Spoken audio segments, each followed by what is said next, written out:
Good morning, everyone. Starting the live just a wee bit late this morning. I had to go and take something out of my eye that seemed to be irritating it, but I think we're there. I think we're back now. So, yeah, what I wanted to chat today was about the effects of climate change and heat waves. We're currently having a heat wave. Yesterday was about 37 degrees Celsius. Today, maybe up to 40. So it's going to be, really hot. They say tomorrow should break, but, a couple of really, really hot days we've had. And it dawned on me again that this is probably one of the earlier ones. Normally we get them later August. So now we're getting them, earlier and more of them. And certainly, as we know, worldwide, things are changing rapidly with climate change.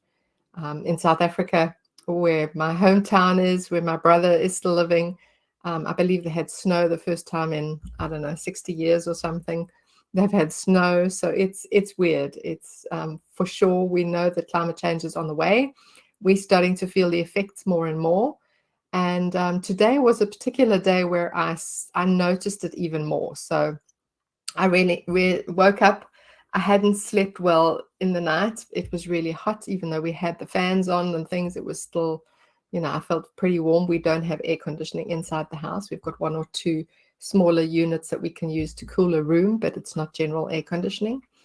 Yeah, so that was, disturbed sleep, woke up really early, decided to take, an earlier walk, choose a shaded area, keep it short, knowing that I'll do some other activities with the dogs later indoors if they need it.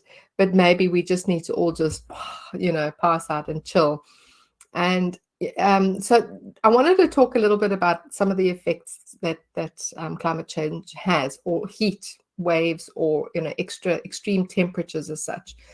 So we know that it has the obvious reasons, right? Us being outdoors has its risks. So whether that's really hot or really cold has all these risks, and we know about all these risks with dogs. Certainly the temperature of the underground, the temperature of the air, them not being able to cool themselves in a way that we can sometimes. So there's all sorts of things, we have to, and we know that we should be taking into consideration. But some of the things I think we're not quite aware of is how it affects us internally. Excuse me. So internally, things like, because externally as well, there's pressure differences now. With the extreme heat conditions, there's changes in pressure. That means there's changes in pressure inside our bodies as well. And that can lead to all sorts of things. Some people feel really, just weak and no energy. Other people feel actually quite dizzy and nauseous by the effects of it. And others yet just get really, really irritable. And so I did a little quick Google search on the effects of that, on the effects of sort of internal effects inside our bodies. And it's quite interesting to see that there are reports that say anxiety, depression, all of these things actually are an increase when we have these really hot temperatures. So why should it be any different for our dogs as well, is my question. If it's affecting our internal environment, and we know that stress can be external and internal. If it's affecting our internal environment, then it's likely affecting our internal environment for our dogs as well. So it may be that they're more short-tempered. It may be that they get tired and more lethargic. As I've noticed, Layla's very lethargic the last couple of days. And she's, I actually heard her breathing has changed during her sleep. It's more, she can't be panting during her sleep, but she's breathing quite heavily, which means, again, her body's working during periods of sleep, which means she's likely not getting the kind of quality of sleep that she did before. And we know that all of these things can also have an effect on our behavior and how we see the world in that particular moment. So it's really just about being aware of, how we respond, how sometimes behavior can even change due to external temperatures. And not for the obvious reasons, but sometimes for the internal, more subtle reasons where bodily functions are changing. There's certain systems that are really Our autonomic nervous system is working really hard to regulate those pressures, to try and regulate the temperature inside our body. And that's a lot of work, and it puts a lot of stress on the body. So it's really about awareness, about how we can support ourselves and our dogs, obviously keeping cool, making sure that we're not going outside in the hottest times of the day, or certainly, even in the evenings here, it's still very, very hot. But making sure that you're staying indoors, getting well hydrated, loads and loads of water.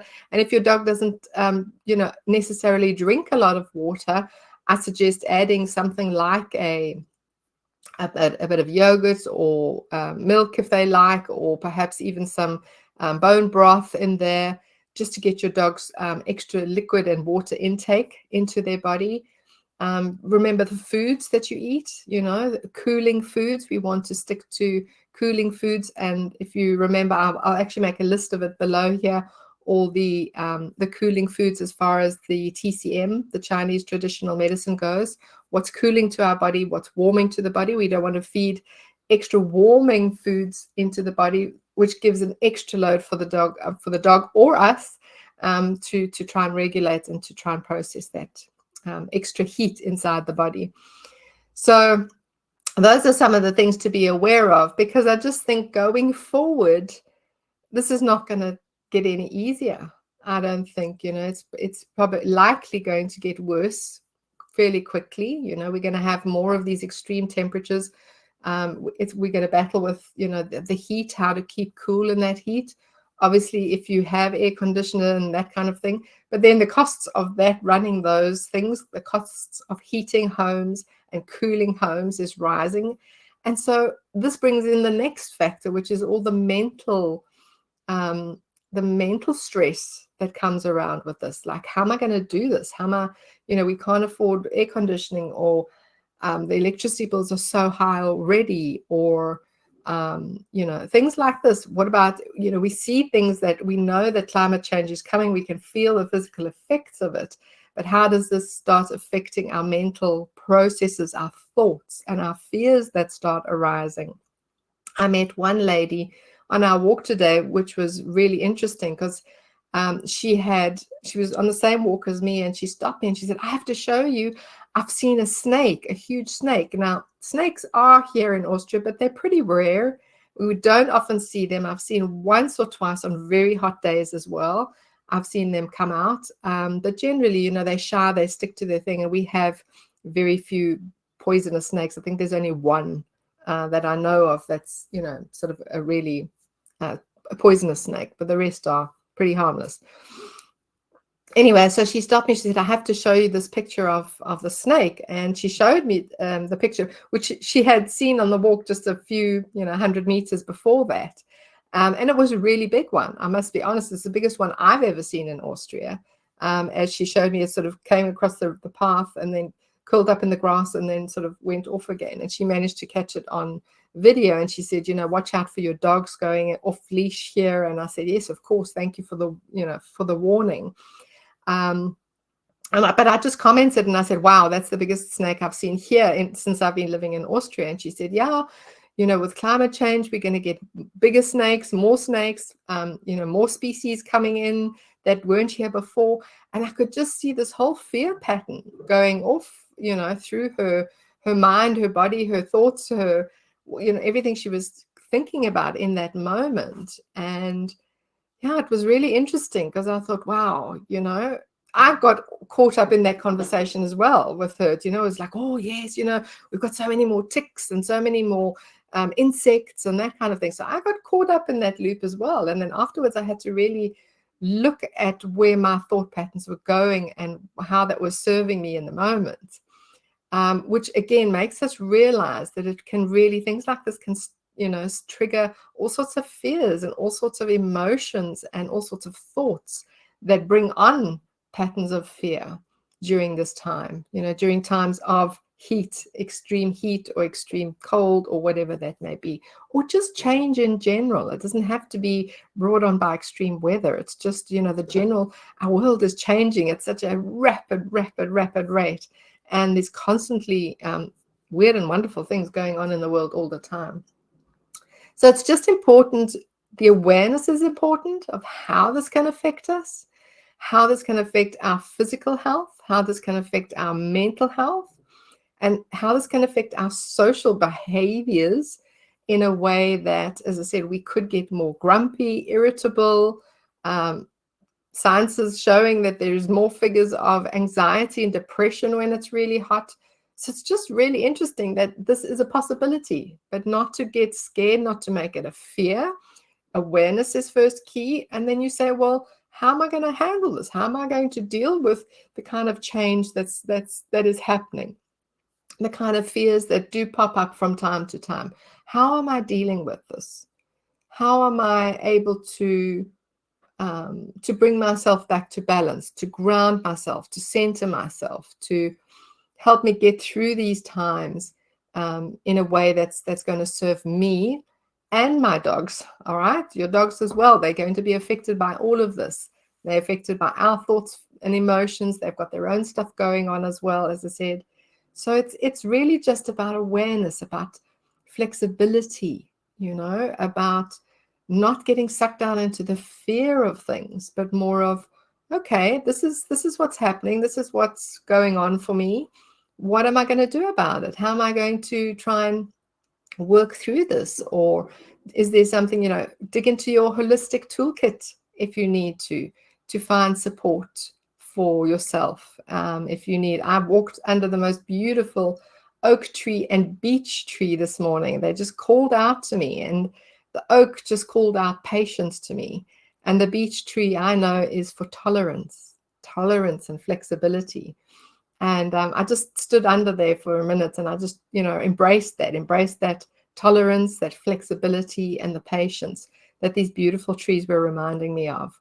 So those were things that helped me then, after that conversation with this lady, helped me to just remember it's patience, it's tolerance, it's flexibility, it's understanding that these are things happening in the world and that I'm quite capable.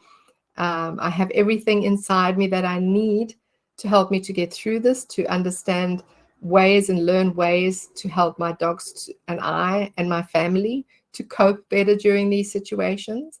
And we just do the best we can, because that's all we can do, right? The best we can under the circumstances, but not to let the fear and the fear run away with us, and B, to just recognize that our bodies are undergoing internally a lot of stress during this time, which can affect all sorts of behaviors, social behaviors. Oh, Layla's saying there's somebody at the door. Okay, so lovely. Oh, Tracy's here. Hi, Tracy. So that's my chat for today. Wishing you all a wonderful day. Stay cool wherever you are. If you're in the southern part of the hemispheres, stay warm, and just be mindful, stay grounded, stay present. You can do this, and we just need to be patient, flexible, and tolerant. Thanks, everybody. Have a wonderful Tuesday. Oh, and see you around in the alternative to walks. This is a perfect time for this workshop where we can find alternative activities when it's just too hot or too cold outside.